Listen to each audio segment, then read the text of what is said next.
जग दुख द्वंद्वता में दुखी क्यों है नागर तू। जग दुख द्वंद्वता में दुखी क्यों है नागर तू। बस ऐसे वृंदावन सुखी क्यों न होत है। जग दुख द्वंद्वता में दुखी क्यों है नागर तू। बस ऐसे वृंदावन सुखी क्यों न होत है।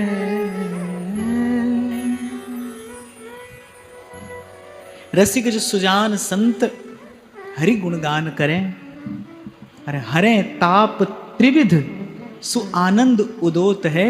और जग दुख द्वंद तामे दुखी क्यों है नागर तू। बस ऐसे वृंदावन सुखी क्यों ना होता है। बस ऐसे वृंदावन सुखी क्यों ना होता है।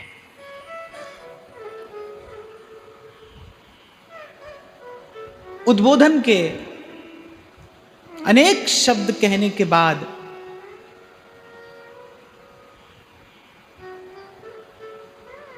अब स्वामी जी अपने मन को दुलारते हैं। हमने पूर्व भी चर्चा की कि कभी प्रेम से, कभी प्यार से, कभी दुलार से, कभी फटकार से, बस किसी भी प्रकार से मन को भगवत चरणारविंद में लगाना है। ऐसे ही संतों की वाणी में आप देखें तो उन्होंने अपने मन को दुलारा भी है और उन्होंने अपने मन को ही फटकारा भी है। दुलारा भी इसीलिए और फटकारा भी इसीलिए कि मन किसी प्रकार से भगवत चरणारविंद का सेवन करे। प्रभु के चरण कमलों का ये मन मधुकर हो जाए। बड़ा सुंदर पद आज जिसकी चर्चा हम करेंगे, श्री स्वामी जी कहते हैं, मन लगाए प्रीति की जय कर करो वासों। ब्रज बीथिन दीजय सोहनी। मन लगाए प्रीति की जय कर करो वासों। ब्रज बीथिन दीजय सोहनी। सबसे पहले मन लगाए। अब मन कहाँ लगाना है? कह रहे पहले कहा मन लगाए, फिर कहा प्रीति कीजिए। मन लगाए प्रीति कीजिए कर करुआसों और ब्रज वीथिन दीजे सोहिनी। यद्यपि इस पूरी पंक्ति में श्री स्वामी जी महाराज की वृंदावन रज के प्रति अनन्य निष्ठा प्रकट हुई है। अनेक बार प्रसंग उपस्थित हुआ, हमने चर्चा की कि ब्रज की रज ही रस है।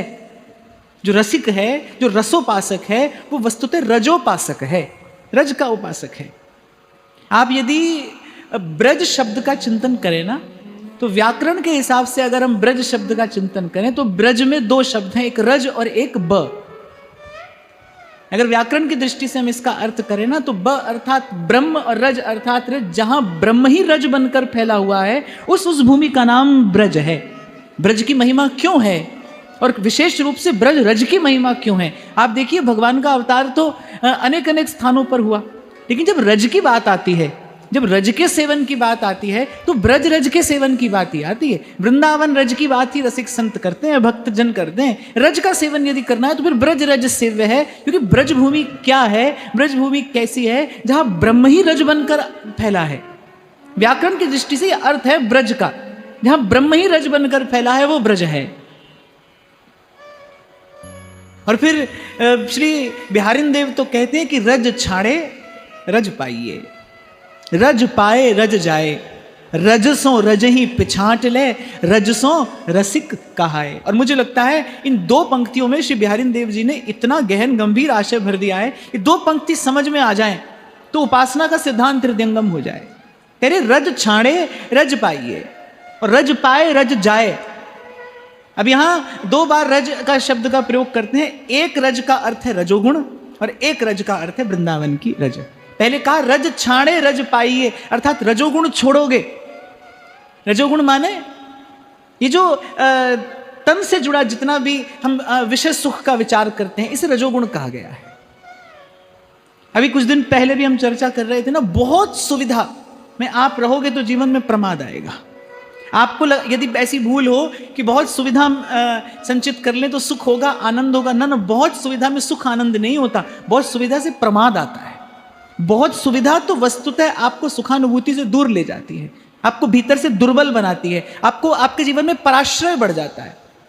आप 10 दिन एक काम किसी और से कराओ, 11वें दिन आपकी करने की इच्छा ही नहीं होगी, आपको लगेगा कोई और ही कर दे तो अच्छा है।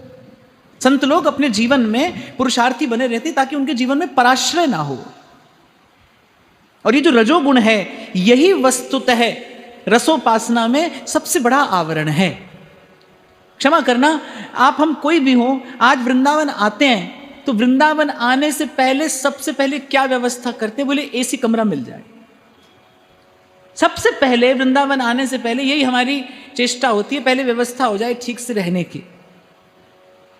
अरे किसी भी तीर्थ के सेवन की एक विधि होती है, फिर ये तो प्रभु का नित्य सत्य धाम है।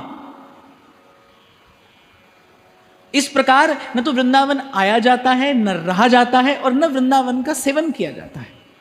वृंदावन के सेवन की विधि क्या है? पहले रज छाड़े फिर रज पाइए।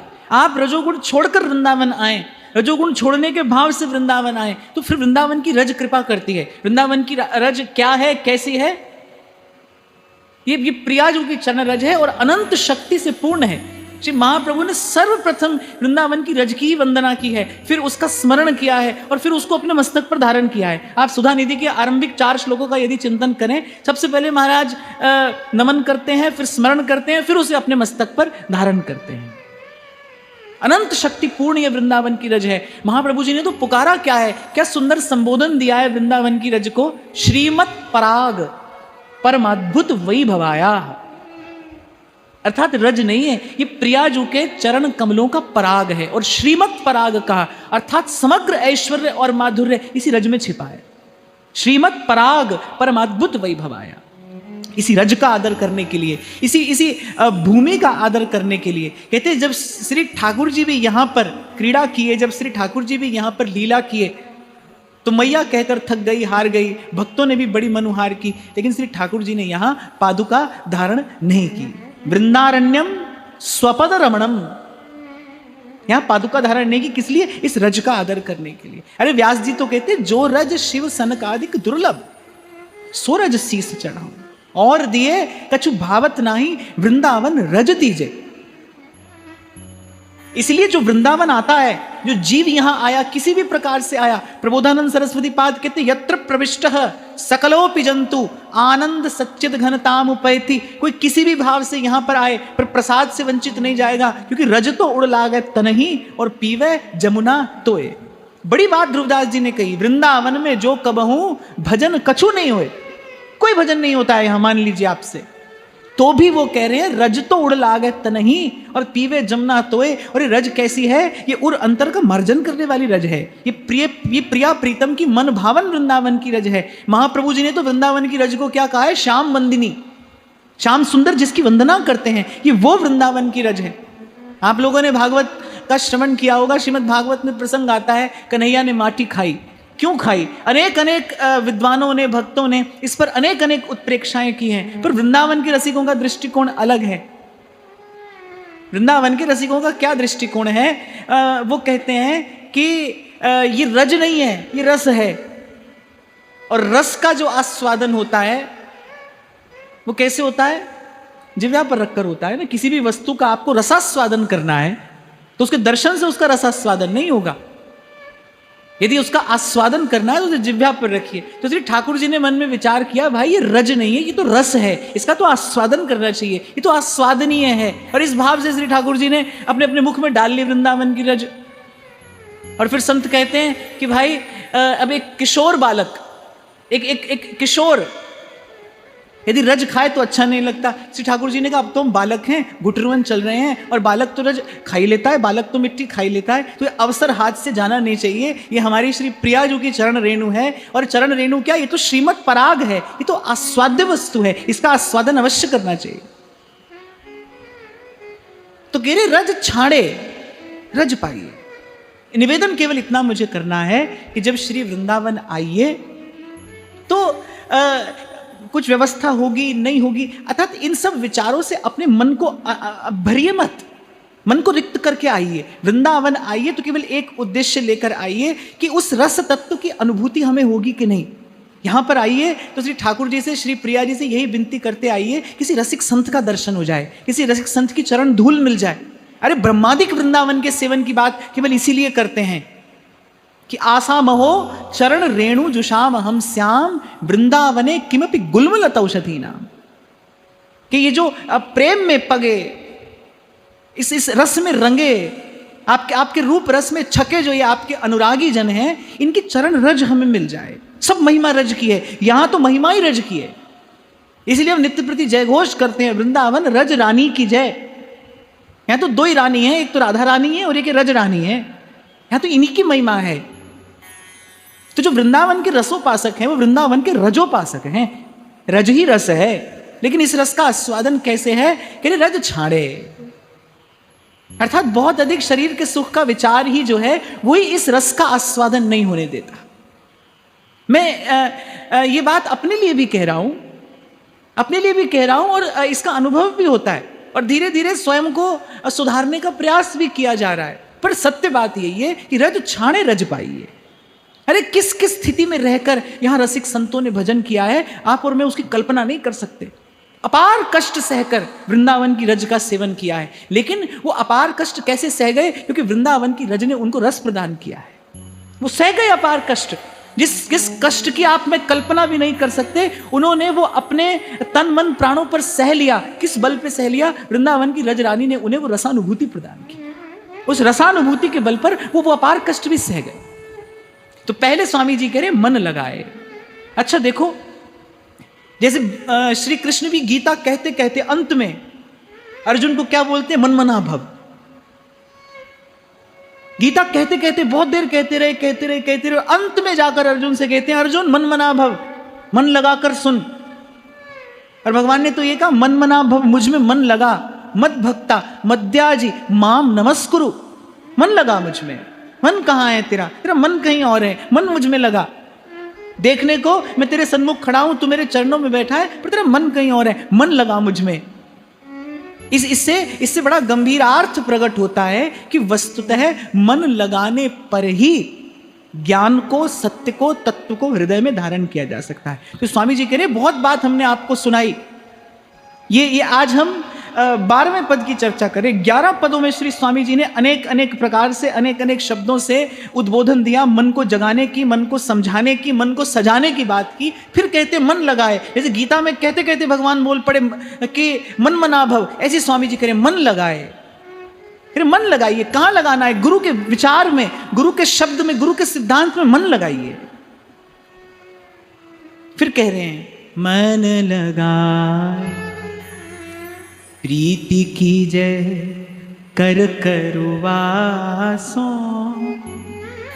ब्रज विधिन दीजय सोहनी। अच्छा, और संसार में बिना मन लगाए भी प्रेम होता है, पर स्वामी जी कह रहे हैं यहां ऐसा नहीं। मन लगाए प्रीति की जय, मन लगाए प्रीति कीजिए। और एक और बात है कि बिनु प्रतीति होई नहीं प्रीति। मन लगाए अर्थात पहले प्रतीति करिए, किस वस्तु का आप सेवन कर रहे हैं। जब आप राधा वल्लभ लाल का दर्शन करते हैं तो आप भीतर से सजग हों, और मैं तो कहता हूं थोड़े सावधान भी हों। आप किसके सन्मुख खड़े हैं? आप श्री जी के सन्मुख खड़े हैं। आप राधा वल्लभ कुंज बिहारी के सन्मुख होइए तो आपके मन में इस बात का, मैं तो कहता हूं, गर्व होना चाहिए, मान होना चाहिए, इस भाव का सम्मान होना चाहिए कि आप किसके सन्मुख आकर खड़े हैं। ये कृपा की बयार हमें उड़ाकर कहां ले आई।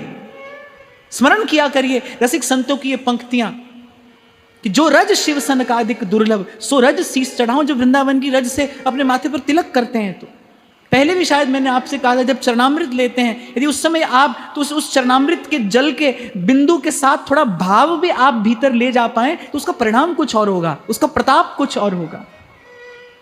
देखो भाई, लाख की बात एक है, मानो तो सब कुछ है और न मानो तो कुछ भी नहीं है। ये सब खेल मन के मानने का ही तो है। मानो तो भक्तमाल में कथा आती है संत को सेवा करता देखा। दो बहनों ने श्री शालिग्राम की सेवा करते थे और दो बहनों ने, नन्ही नन्ही बालिकाएं थी, उन्होंने सेवा करते देखा। संत ने कहा भाई इनके हाथ में शालिग्राम देना तो ठीक नहीं है। दो गोल गोल पत्थर उठाकर दे दिए। वो दो गोल गोल पत्थर पर ही नित्य तुलसी चंदन चढ़ाती हैं और चढ़ाते चढ़ाते भगवान नाम का उच्चारण करते करते भगवान में प्रेम हो गया, भगवान में अनुराग हो गया और भगवान उसी गोल मटोल पत्थर से प्रकट हो गए। तो भाई मन माने की बात है, मानो तो सब कुछ है, मानो तो आप उसी धाम में बैठे हो जो धाम देवादिकों को दुर्लभ है, मानो तो ये वही भूमि है जिसके लिए ध्रुवदास जी कह रहे हैं जहां जहां राधा प्यारी धरत चरण पिए तहां तहां नैनन के पांवरे बनावहीं। मानो तो ये वही जमुना जी की धारा है जो प्रियालाल के हृदय से उद्भूत हुई है। मानो तो नित्य विहारी राधा वल्लभ लाली आपके मेरे सन्मुख प्रकट हैं। निकस कुंज ठाड़े भये और भुजा परस्पर अंश, राधा वल्लभ मुख कमल निरख नैन हरिवंश। इसलिए कहा पहले मन लगाइए। मन लगाइए अर्थात पहले आपको प्रतीति हो। प्रतीति कैसे होगी? जाने बिन नहीं हुई प्रतीति। और जानोगे कैसे? गुरु की बात को मानकर जाना जाता है। मुझे यहीं आना था। इसी सूत्र की प्रतिष्ठा होती है यहां इस पंक्ति से कि जाने बिन प्रतीति नहीं है, बिना प्रतीति के प्रीति नहीं है, और जानना बिना मानने के संभव नहीं है। गुरु की बात को मानकर सत्य को जाना जाता है, जानकर उसकी प्रतीति होती है, और जब प्रतीति होती है तब उस तत्व में प्रीति होती है। अच्छा, आपका मेरा प्रेम कैसा है? आपका मेरा प्रेम सब शब्दों का खेल है, भाव का भी नहीं, केवल शब्द का खेल है। उंगली पर बैठकर गिनना जीवन में कितनी बार का आपसे प्रेम करते हैं, आपसे प्रेम करते हैं, आपसे प्रेम करते हैं। कितनी बार जाने कितनों को कह दिया, कहते रहे। तो केवल शब्द का खेल ही तो है। और इसीलिए ध्रुवदास जी कह रहे बोले आवत जात न जानिए जैसे छां और धूप। धूप छांव का सा खेल है। देखो, धाम को धाम समझकर वास करो, वृंदावन धाम को वृंदावन धाम समझकर वास करो। रसिकों की वाणी का चिंतन करोगे तो अनुभूति होगी। राधा मोहन को निज मंदिर, मैं तो कई बार आपसे कहता हूं कि आपको और मुझे तो प्रिया जी ने अपने निज मंदिर में रखा है। मंदिर में भी मंदिर के प्रांगण में सबका अधिकार है, लेकिन निज मंदिर में तो कोई विशेष अधिकारी जाता है ना, विशेष अधिकारी जाता है और बड़ा मर्यादित होकर निज मंदिर में रहता है। रहना चाहिए, रहना चाहिए। श्री ठाकुर जी के सन्मुख बहुत मर्यादित होकर रहना चाहिए। हमने जब चतुर्भुज दास जी के द्वादश यश की चर्चा की थी तो उन्होंने कहा ना, सावधान हरि सदन सिधारे। कुछ बातों का ध्यान रखते हुए, कुछ बातों के प्रति सावधान होते हुए ठाकुर जी के सन्मुख जाना चाहिए, उनकी सेवा करनी चाहिए। देखो, ये बात भी ठीक है प्रभु भाव के भूखे हैं, पर यह बात भी ठीक है वो भाव हमारे पास में नहीं है। गुरुजनों की मर्यादा और अनुशासन का पालन करने से वो भाव पाया जाता है। अभी आपके मेरे पास में नहीं है। आपकी मेरी कोई भी उच्छृंखल चेष्टा भाव नहीं कही जा सकती। गुरुजनों की बात मानकर भाव की प्राप्ति की जाती है, भाव में प्रवेश किया जाता है। तो पहले गुरुजनों की बात मानकर जानिए। जानने से प्रतीति होगी, प्रतीति से प्रीति होगी, जाने बिन नहीं हुई प्रतीति। तो ये जो मन लगाना है, कहां लगाना है? हमने अपने आचार्यों की बात में मन लगाना है। मन लगाए, फिर कहा प्रीति की जय कर करुवासो। बहुत बार चिंतन करो तो बात समझ में आती है। एक और कह रहे हैं प्रीति करो, फिर कह रहे मन लगाओ। ये दोनों बातें कहने की क्या आवश्यकता थी? आवश्यकता थी पहले मन लगाइए। इसीलिए मैंने आपसे निवेदन किया, भाई गुरु की बात को मानकर ही उसे जाना जाता है। ताभ्याम विना न पश्यन्ति भवानी शंकरो वंदे श्रद्धा विश्वास रूपिणो। उसके बिना नहीं देखा जाता, उसके बिना नहीं जाना जाता। गुरु को माने बिना प्रभु को नहीं जाना जाता। गुरु को मानकर, गुरु की मानकर उस सत्य को देखा भी जाता है और अनुभव भी किया जाता है। पूरे गुरु का सुन उपदेश, पूरे गुरु का सुन उपदेश, पार ब्रह्म निकट कर पेख, ब्रह्म निकट कर पेख। भक्तमाल में चरित्र आता है ना, निम्बार्क संप्रदाय के आचार्य जब दीक्षा लेने के लिए गए तो गुरु ने कहा जाओ गिरिराज जी की परिक्रमा लगाओ 1 साल तक। पहले पूछा हमारी गोद में क्या दिखाई पड़ता है? शिष्य भी सच्चा था, हमारे जैसा होता तो कोई कविता गढ़ के सुना देता। हम तो कह देते हैं अरे गुरुजी आप ही शामा शाम हो, आप में ही शामा शाम दिखाई पड़ते हैं, और जाने क्या क्या बोलते हैं, गुरुजी भी मान लेते हैं। हम बोले हमें ही शामा शाम में हमें ही दिखाई पड़ते हैं। इसलिए डोंगरे जी महाराज कहते थे लोभी गुरु लालची चेला, दो नरक में हेलम हेला। तुमने कहा श्यामा श्याम, उसने माना श्यामा श्याम, लो अब श्यामा श्याम की आवश्यकता ही क्या है, यही मिल गया सब। पर सच्चा था, वो शिष्य था। क्या दिखाई पड़ता है? कुछ नहीं। बोले जाओ एक वर्ष श्री गिरिराज जी की परिक्रमा लगाओ, 1 बार 2 बार 6 बार 10 बार, बार बार गुरु के पास आते हैं, गुरु वही प्रश्न पूछते हैं क्या दिखाई पड़ता है? कुछ नहीं दिखाई पड़ता है। जाओ फिर 1 वर्ष परिक्रमा लगाओ, अभी दीक्षा हुई नहीं, अभी नहीं हुई, अभी तो वो दीक्षा की याचना लेकर आ रहे हैं। कहते 12 वर्ष के बाद, 12 वर्ष गिरिराज गोवर्धन की परिक्रमा लगाई नाम जप करते हुए, 12 वर्ष के बाद जब गुरुजी के सन्मुख आए तब गुरुजी ने पूछा अब क्या दिखाई पड़ता है? तब गाया बसो मेरे नैनन में दो चंद्र, गौर बरन वृषभानु नंदिनी, श्याम बरन नंद नंद। अब बताओ गुरुजी की गोद में साक्षात प्रियालाल का दर्शन हो रहा है, अब इसके बाद किस मंत्र और दीक्षा की आवश्यकता हुई? दीक्षा तो उसी दिन गुरु ने दे दी जिस दिन कहा। गुरु किसी को शिष्य माने बिना क्यों आज्ञा देने लगा? किसी को शिष्य बनाए बिना थोड़ी आज्ञा दी जाती है। गुरु यदि शिष्य स्वीकार नहीं करते तो आज्ञा क्यों देते कि जाओ 1 वर्ष परिक्रमा लगाओ? 12 वर्ष उनसे साधन कराया, नाम जप कराया, साधन कराया, और वो साधन, वो गुरु का संकल्प फलीभूत हुआ।